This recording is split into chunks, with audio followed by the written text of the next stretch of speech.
Here on Live Impact News on WCNC Plus. I'm Nick Sturdivant. All right, so we have a guest here in studio.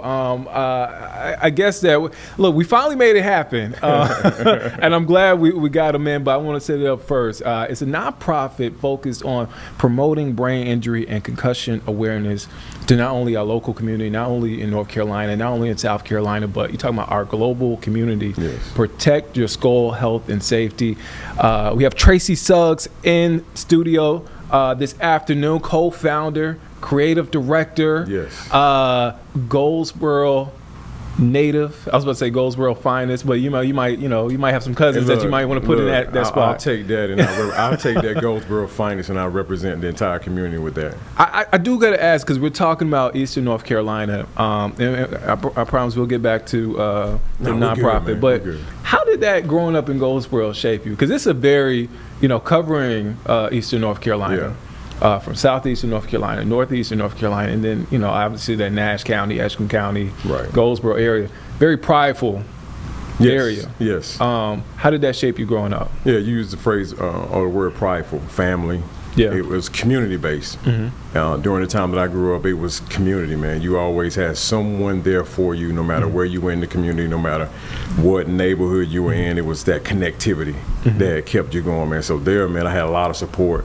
Sports was huge, Eastern North Carolina basketball, football, the Carolinas is always known for basketball, but football and sports, baseball was always huge. So it was that connectivity to the community. The Wayne County Boys Club was a big part of my life as well. So playing sports on that level all the way up to playing in high school, it was just that sense of pride, the connectivity, the community, the love. It was that look out for your neighbor type of atmosphere growing up. Man, you said the Wayne County Boys and Girls Club. Shout out to them. I've done a couple stories on Wayne County, centered around some of the stuff that's happening, has happened in that area when it comes to violence, when it comes to just giving kids an opportunity. That's what the Boys and Girls Club is giving kids a safe space. And when you support programs like that and other programs that are upstarts that are giving back to the youth, giving them outlets to be creative and explore the best opportunities they can have for life and help to remove whatever borders, whatever obstacles they have before them. When you have someone grabbing your hand, giving you a hug, or someone pointing you in the right direction, that's what that genuine love and walking like Christ is all about. Man, you played football, man. You were pretty good at football. Fayetteville State. Yeah, man. I would say I did the needful. I was a hustler, man. I was hard nosed. I was quick on my feet, but also I was determined. I wasn't the greatest athlete. I know we all have our stories. Where you can talk about it now and you make it sound a little bit better than it really was. Put some sauce on it. But no, I didn't have those moments, man. But I did enough. Like we talked about that community. I had a great coach and Coach Elvin James, who he piloted us all around to different universities, making sure we had an opportunity to go to the next level. And I landed at Fayetteville State University and never looked back, man. I was just a go-getter. Played a couple of years there, had an ACL tear. Finished out, though, hard-nosed and determined. But now that is a part of my story and the legacy, man, and I'm proud to be tied to that HBCU. And tied to Protect Your Skull, Foster Wilkins. Yes. I read that. I read that story. Can you talk about how y'all met and where did the idea initially start when it comes to the nonprofit? Yeah, man. We both played at Fayetteville State University. He was a senior captain. I was a freshman, and that's where that relationship began. And through the years, the HBCU, going back to homecomings and going back to football games, and your brothers, with that Bronco pride, we stayed connected throughout the years. And then around 2012, 2013, he was doing his thing, working on a few projects. He had his business. I was working on some things.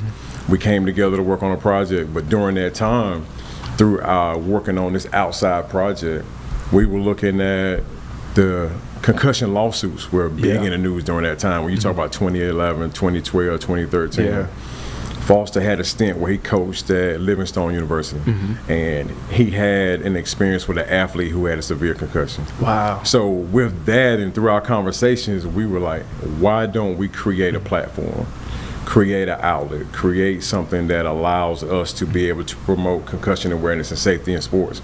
It was nowhere at the level where it is now when you talk about player safety. Because we came from a hard-nosed environment where we played youth sports coming up during that time.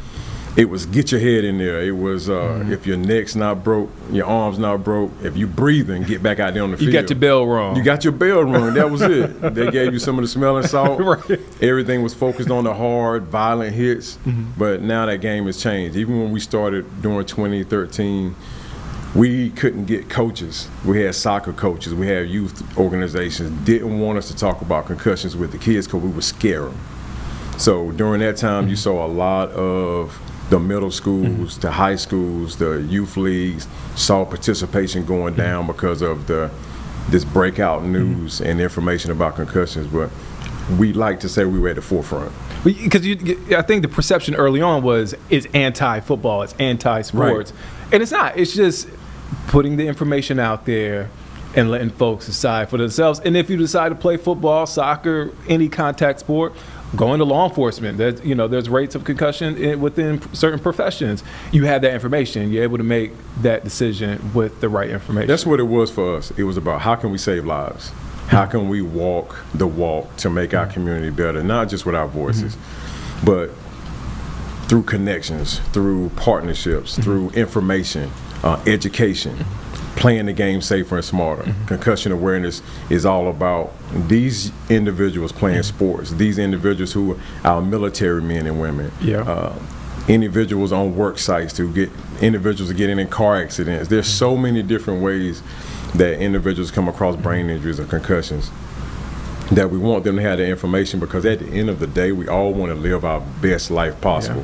So that's why we say the game has evolved and that quality of life matters most, because that game we're talking about, it's not just the game on the field, on the court, it's the game off the field, the game of life, being a productive father, mother, being a student athlete who has aspirations for a career and aspirations for family. How can I live my best life possible in that way and have excellence on the field or on the court? Because we always say winning and safety are merged together now. They're a family. You cannot win without safety. You cannot win, and we tell coaches all the time, the best way to win is have access to every athlete and have them be able to perform at an optimum. And if you're going to do that, take care of them.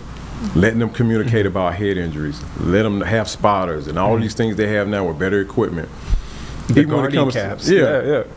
Even when it comes to football helmets, you can, no matter how much technology you have, there are disclaimers on those helmets still today that says this will not prevent concussion. So you gotta keep your head up, keep your head out. The player safety rules, where you hear a lot of people now, especially in football, and I don't want to just put this on football, but concussions and brain injuries happen in all sports. High rates of concussions and head injuries in soccer. So we talk about playing the game, all sports, safer and smarter. I mean, Carlene's a big NASCAR fan. NASCAR, I mean, it's just a list. I don't want to just isolate it to football, like you said. I do want to bring up, man, playing Little League football, I played through high school. Right. I think back to Little League. Man, we had helmets from early 90s. If I think about the helmets during that time, man, I cringe when I reflect scratches back. on the helmet still. The padding wasn't all there on that side. It felt like cement or concrete blocks inside the padding, inside the helmets. And the only thing they told you was don't duck your head when you hit. That was the only sort of concussion-y sort of thing. Yeah, they was like bore your neck in. Keep your head up. But then you have a coach tell you to get your head in there. Right. We had the bull in the ring and all these Oklahoma drills that really had you focus on being tough. And now the toughness and being smart, and I tell anyone, you get out there on the field with someone 6'5", 245 pounds, running a 4.5, and if you think the game is soft, let them hit you with a perfect textbook safe tackle, and let me let you know how that feels.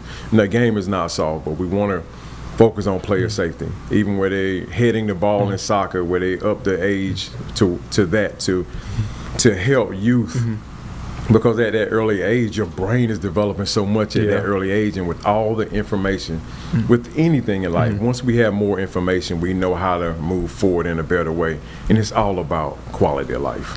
That's your motto, right? Quality of life matters most, man. After the sport, after the game, quality of life matters most. Is it landing for a lot of young people? I say that. I think it lands, but I want to hear your response. Like my nephew, he's 15. He plays for Somerville High School. Right. He's a big. I gotta show you, he's a big boy. He can play, but I think he gets it after football. I mean, he plays edge rusher, outside linebacker. I think he gets it. But the kids that you come across, do they get it? Like the quality of life aspect? I know they're thinking about NIL. They're thinking about going to the league. I mean, I think now it's not even more going to the league. It's going to college and getting in an NIL. Right. Is it landing for young people?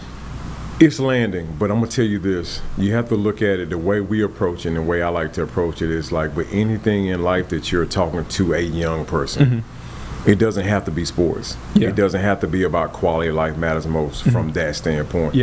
Anything that we're guiding them, being in the right situations with the right crowd, not putting yourself in situations that are going to be detrimental to you in the community, harmful situations in life. If we talk about drugs and alcohol, all those things fall into the same category. If you're guiding someone and they're young, and we all had to go through our own youth experiences. So yes, I feel it's landing, but the more we continue to put it on platforms, the more we continue to voice it, the more that they see it, that mental health is so important, which is huge for us as well. And that's a direct relationship with concussion and brain injury awareness. When you have mental health and all the issues that we see today, it's landing because now you see it more than ever. And like I said, I'm so excited that we were on the forefront, because you didn't hear a lot of playing the game safer and smarter. Right. I think back to our early start, and this ties into connectivity to where I'm so grateful to Mark Carrier when he was with the Panthers years ago when we first started. He was one of the first individuals that really took us in and said, we're going to get some. We gave wristbands to the players, and that time the Panthers were, we had Cam Newton, and things were rolling pretty good. Yeah. But we had individuals like that were tied to organizations that not necessarily was going to connect with someone talking about concussion awareness. And you find that difficulty in pro sports now because it's so guarded. So we don't get a lot of relationships with pro sports. We do have some relationships with universities where we can reach out to the youth. So that's a great question, because it's grassroots based. Keep giving them the information, and sooner or later it'll stick. You keep chipping away at it slowly. Keep chipping away at it slowly. I do want to ask you, talking about men's mental health awareness month of last month. Yes. It should be 365, honestly, when you talk about mental health. Sean Nealon, Cowboys D lineman, how did that impact you? Because that was first of all, man, for a young man or any individual, when you talk about the severity of when you talk about suicide, when you talk about what someone has to go through, when you think about how powerful the brain is, our thought process, our mental health, for anyone in that situation, not just him. I think because he was on a pro sports level, the Dallas Cowboys scored a touchdown. I'm a big Cowboys fan. So it touched base on a human level first and foremost, and it was on a level to where it was on such parameters that everyone in the country, globally, I think because of the Cowboys, it made an impact. And then when you saw that the Cowboys players, the Panthers players, other teams across the league and their players really showed that, hey, we have to really focus on our mental health. So in situations like that, we all have to come together and know at the end of the day, it's all about love for humanity. Once we connect to the human tissue of things, the human side of who we are as individuals, that opens the door for everything else we're trying to achieve as a community. And sometimes when we lose that connectivity with humanity, situations like that really makes you say, hey man, life is really fragile. We got to make the most of. They used to say, tomorrow's not promised. Now it's the next second is not promised. Man, you don't know what so many people are going through. What would you tell your younger self, that kid at Fayetteville State, that freshman at Fayetteville State University? Would he be open to what you're telling him? He would have his own drive. He would have his own views, and I feel that he would have to experience it. But I would tell him, in the same way that my mother and father told me. Get the knowledge base now and absorb it so you don't have to experience the pitfalls. Yeah. It's always best to take heed and know that the stove is hot without trying to touch the stove. Right. So that's what I would tell my younger self. Hey man, your quality of life matters more than anything else. The impact that you can make on your community, that next person, that's where community starts. Can I impact the life of that individual next to me? Can I walk in love? And that's going to lead to success in every other area of your life, career, family, and those things. So your activities, football, basketball, baseball, soccer, your careers, engineer, social worker, media personality, those things start from your humanity, the human side of yourself. So connect with that and everything will open up for you. Oh man, you know, folks are gonna look at this interview, they're gonna be like, man, how can we get involved? What's the best way? What's the easiest way? How can folks get in contact with you and Foster? Yeah, you can go to our website, protectyourskull.com. There you will have a way to connect to us, leave comments, reach out to us if you want us to come and speak at a school, if you want us to speak to any part of that community, you can reach out to us. If you want to assist and say, how can I be a part of volunteering? What programs do you have? And we're in the process now, we're excited for 2026 to develop more programs and connectivity and partnerships within the community tied to concussion awareness, brain injury awareness, and mental health. Like here in Charlotte, being a part of Brain Injury Awareness Day and being recognized by the city of Charlotte. And we're excited about those opportunities that we've had in the past. But reach out to us. You can follow us on on Instagram at Protect Your Skull, on X at PY Skull, and you can reach out and connect.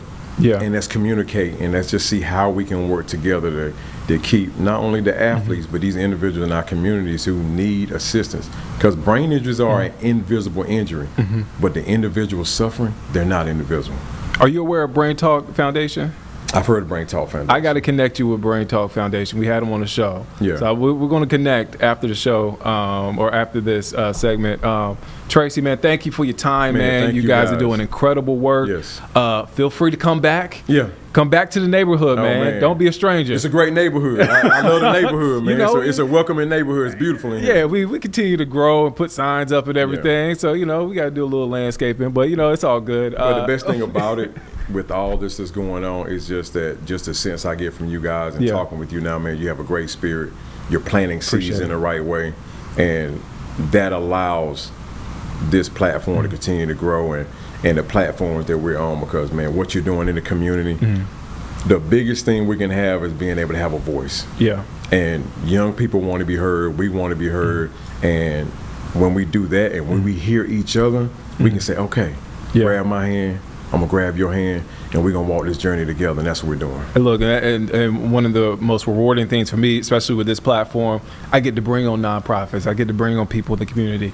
They get to talk. We get to talk for 20, 30 minutes, however long. We don't put a time limit on it. Let's talk. Let's have a conversation. Everybody's got a story to tell. Everybody's family. Everybody's family. Everybody's got a story to tell. And that story can inspire greatness in everybody who gets a chance to listen to it. And that's what I love doing, inspiring people to be the best that you can possibly be in every area of your life, man, and being connected to God and walking that journey with Him. Yes, sir. And it opens doors. Man, Tracey Suggs, incredible, man.